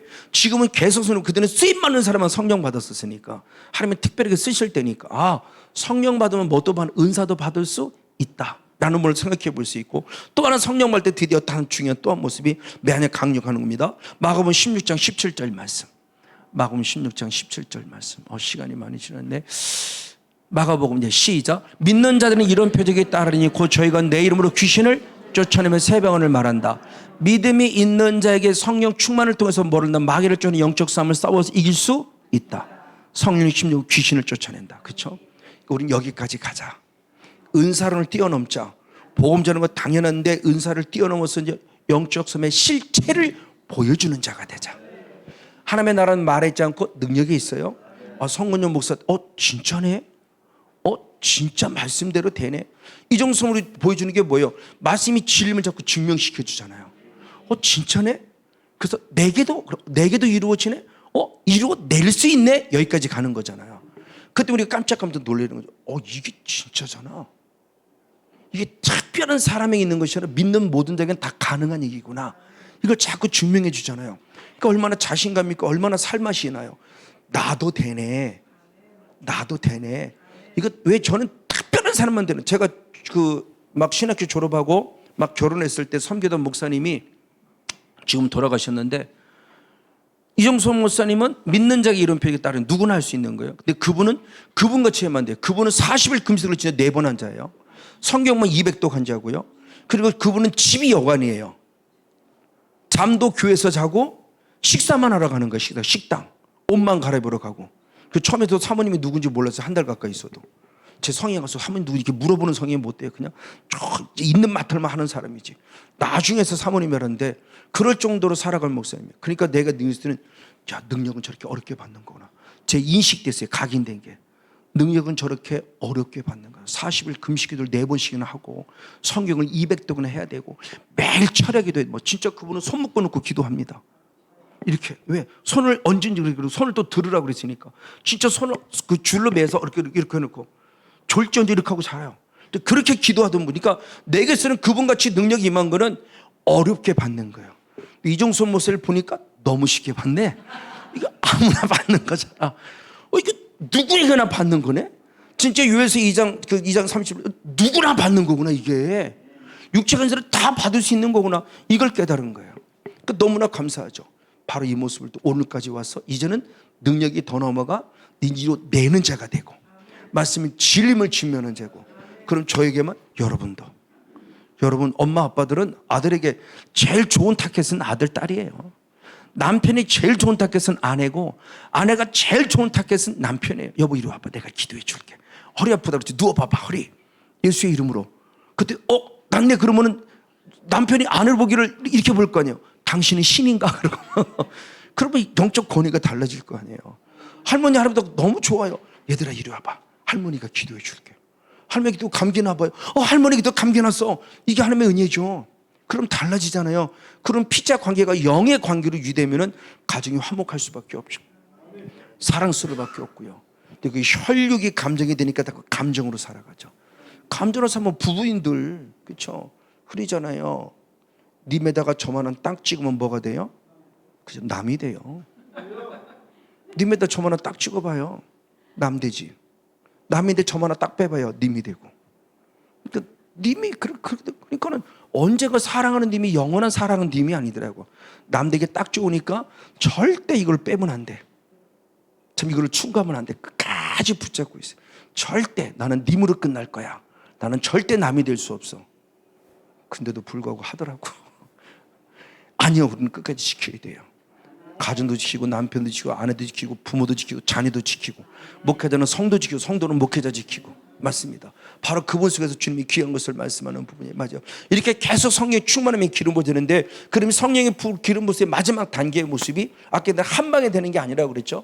그럼 한 방에 안 되면 어떻게 되느냐? 예수님은 성령의 임재를 우리들에게는 하늘에서 임하시는 겁니다. 근데 예수님은 요한복음 6장 38절 39절에 아주 중요한 말씀하셨어요. 한번 같이 한번 읽습니다. 시작. 네, 나를 믿는 자는 예수의 이름과 같이